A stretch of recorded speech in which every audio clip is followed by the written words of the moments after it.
অনেকে কৌতূহলবশত প্রশ্ন করেন, আচ্ছা, পৃথিবীতে যদি শুধুই নারী থাকতো, কোনো পুরুষ না থাকতো, অথবা শুধুই পুরুষ থাকতো, কোনো নারী না থাকতো, তাহলে কি পৃথিবীটা অনেক শান্তির হতো না? অথবা স্রষ্টা যদি মানুষকে লিঙ্গবিহীন প্রাণী হিসেবে তৈরি করতেন, যেখানে তার কোনো জোড়া থাকতো না, তাহলে কি সমস্যা হতো? তখন বরং নারী পুরুষের চিরাচরিত দ্বন্দ্ব, সংসারে ঝামেলা, অশান্তি, অশ্লীলতা, ব্যভিচার, ধর্ষণ ইত্যাদি মানবজাতির অর্ধেকের বেশি অপরাধ আরও কমে যেত। অথচ আল্লাহ বলেছেন, ওয়া খলাকনাকুম আজওয়াজা, আমি কি তোমাদেরকে জোড়ায় জোড়ায় সৃষ্টি করিনি? দর্শক, এবার আপনার মনেও কি প্রশ্ন জেগেছে, কেন আল্লাহ তাআলা আমাদেরকে জোড়ায় জোড়ায় সৃষ্টি করেছেন?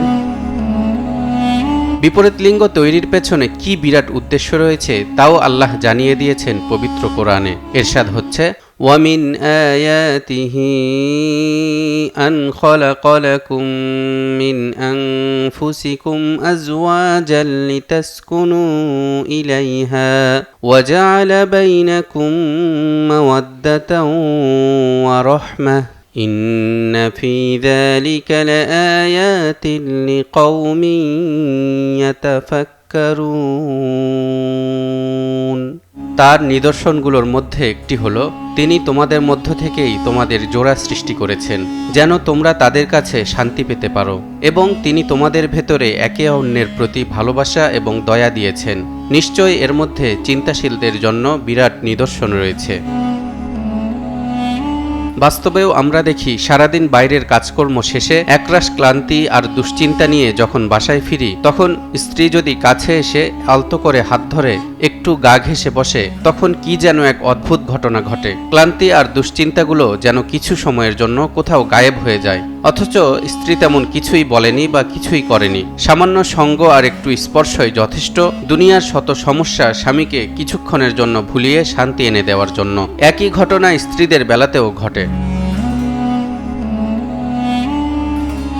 এই যে জোড়ায় জোড়ায় সৃষ্টির কারণ ব্যাখ্যা করা হলো, এটা কিন্তু শুধু নারী পুরুষ তথা জীবের বিপরীত লিঙ্গ তৈরির জন্য বলা হয়নি, বরং এটি জড় পদার্থ সহ সৃষ্টি জগতের সবকিছুর মধ্যে নেগেটিভ পজিটিভ থাকার কথা বলা হয়েছে।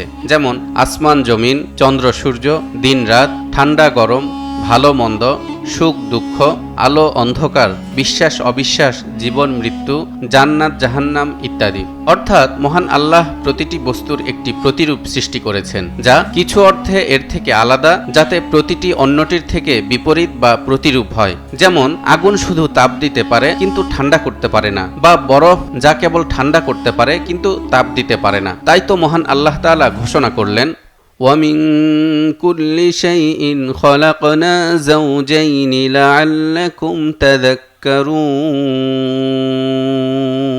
এবং আমি প্রত্যেকটি বস্তু সৃষ্টি করেছি জোড়ায় জোড়ায়, যাতে তোমরা চিন্তা ভাবনা করতে পারো।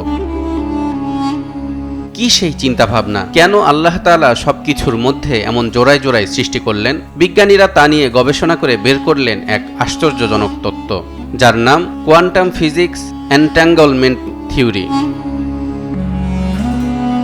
এটি মূলত কোয়ান্টাম মেকানিক্সের একটি অংশ, যেখানে দুটি বা ততোধিক কণার মধ্যে এমন এক ধরনের সম্পর্ক তৈরি হয় যেখানে একটির অবস্থা পরিবর্তন হলে অন্যটির অবস্থা পরিবর্তিত হয়, এমনকি তারা যদি পৃথিবীর দুই প্রান্তে থাকে। এর মানে কণাগুলি একে অপরের সাথে জোড়া হয়ে থাকে এবং একে অপরের উপর নির্ভরশীল থাকে। 1935 সালে আলবার্ট আইনস্টাইন, বরিস পডোলস্কি ও নেথান রোজেন একটি গবেষণাপত্রে সর্বপ্রথম কোয়ান্টাম এনট্যাঙ্গলমেন্ট নিয়ে লেখেন। এর কিছুদিন পর এরউইন শ্রোডিঙ্গার বিষয়টির উপর আরও গবেষণা প্রকাশ করেন। তবে প্রথম দিকে আইনস্টাইন ও তার সহযোগীরা কোয়ান্টাম এনট্যাঙ্গলমেন্টের এমন অদ্ভুত আচরণকে অসম্ভব হিসেবে গণ্য করতেন। লোকাল রিয়েলিজম তত্ত্বকে লঙ্ঘন করার কারণে আইনস্টাইন এর নাম দেন spooky action at a distance, বা দূর থেকে ভৌতিক কর্মকাণ্ড। বর্তমান বিজ্ঞানীদের কাছে এটি এখনও একটি রহস্যের বিষয়। যেহেতু কণাগুলি একে অপরের সাথে সম্পর্কিত, তাদের অবস্থার পরিবর্তন একইভাবে ঘটছে, এবং এটি তখনও প্রযোজ্য যখন তারা একে অপর থেকে দূরে থাকে, অথবা একটি কণা যেখানেই চলে যায় অন্য কণাটিও সেখানে তাৎক্ষণিকভাবে প্রভাবিত হয়। কি অবাক লাগছে না?